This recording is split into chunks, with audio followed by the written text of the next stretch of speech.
So I know that there is a lot of people afraid or going through uncertainty of situations that are coming from higher ups, our political system. But I want to remind us that we are in the Aquarian age, and the Aquarian age is that of freedom. And so, what many people will struggle with is understanding what freedom is. And you could go to Webster and define it. But the people from the church should understand that when they became baptized with the Holy Ghost, there was a level of freedom that they were given. It's time for you to exercise your position from your own inner church. And that means that you have wealth in you.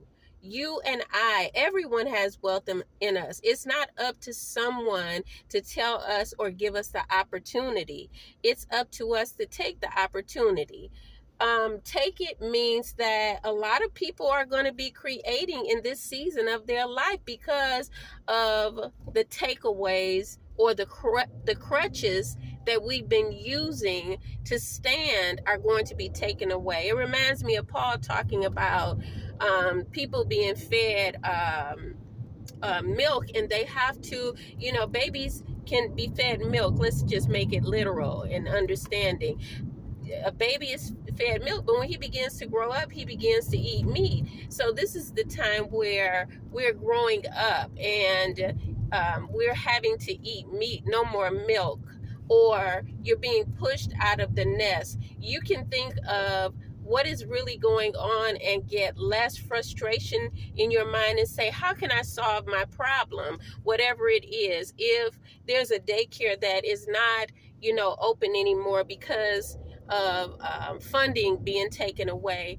I remember throughout history that funding was not available for daycares and all of the subsidizing factors that we have. And this is nothing to make anyone feel bad, but this is going to call mothers and fathers to reevaluate their responsibilities to their children. It's also going to make us more responsible in counting up the cost when we go out to make purchases. And this is for anyone that studies scriptures. The scriptures are wisdom, really, but you got to look at, can I use them now? Will I use them now? We should have been using them a long time ago. I told a young man at work, let the word work in you, let it move through you, because let's go back to John 2, when Jesus was there and his mother was telling him to do the thing he was supposed to do. What he was supposed to do is turn the wine or the water into wine. And so after a conversation, as we read, he did that. The thing about that is that he needed a word. He needed a push.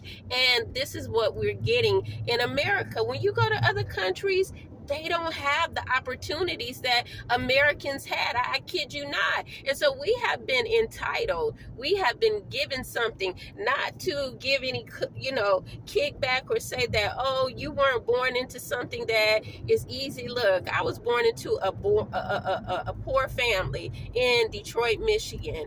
And father was not there to help my mother. Go and count all of that up and say, okay, this woman had to push through to get where she is. And even at this time, 60 years old, I'm not where I want to be, because I see more opportunities in life. Where I want to be is where I want my children to be. And so I am setting up an inheritance for them. Now, a lot of us don't have that opportunity, but we don't make the opportunity. And at this time, if you get with someone that understands opportunities, you and those people, even myself, will come up with a master plan, because we were never equated in the system to survive, especially if you came from a family where your mother raised you and your father wasn't there, or your father raised you and your mother wasn't there. The system was never to be equated for you to be successful.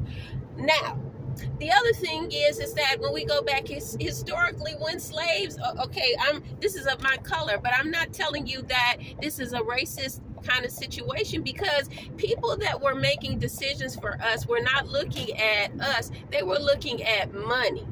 Whoever has the money. And if you really pay attention, that's what's been going on. So now I'm telling you that in your spiritual power, your ancestors, they've granted you that.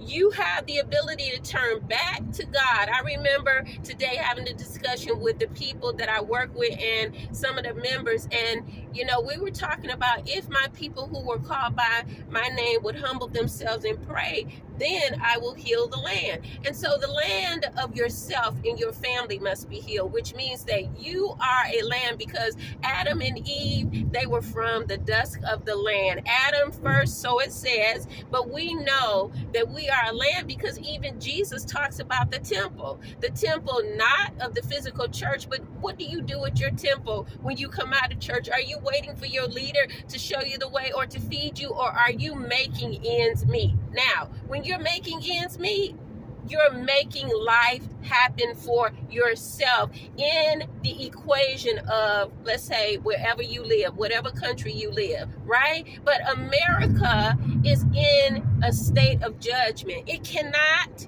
get around it. In order for judgment to come or be rendered, there must be a change of heart. That means that anything that was misused in America has to be brought back to the table and a forgiveness be asked. So we have so many things to lay out on the table. And I say we because someone was asking me, well, what does this mean for us? I was like, we're a part of America. That means that we got to have some answers collectively to help us as a community, as a city and state, that has nothing to do with the people that cause these issues. When America was created, it wasn't created fair. All right? And so fairness is justice.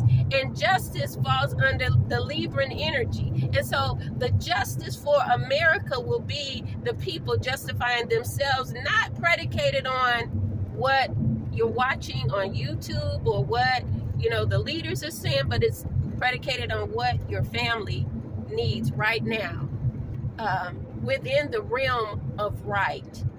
And so many people will get downloads of what they can do, purpose, what they have not used, what you have not tapped into spiritually.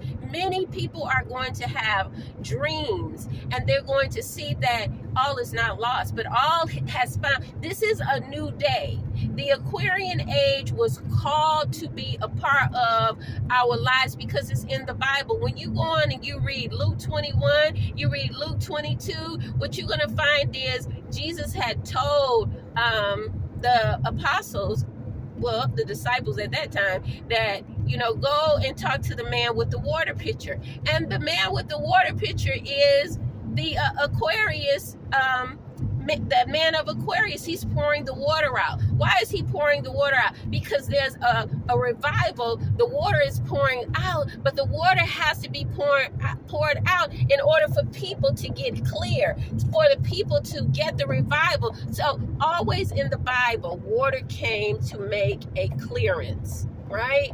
And you will be filled with the Holy Ghost as you are baptized. The water must flow in a land in order for the people to progress, or for you to progress. If there's a drought, like I'm riding through the desert right now, having taken a member home, and it's dry looking, but you know what? It's water under there, because these are sand dunes out here as well. If you just look at it, you'll be like, oh, this here is dry land, but it's not. Looks can be deceiving. The look of what is going on can be deceiving, my people. So God bless you, and find your time to meditate.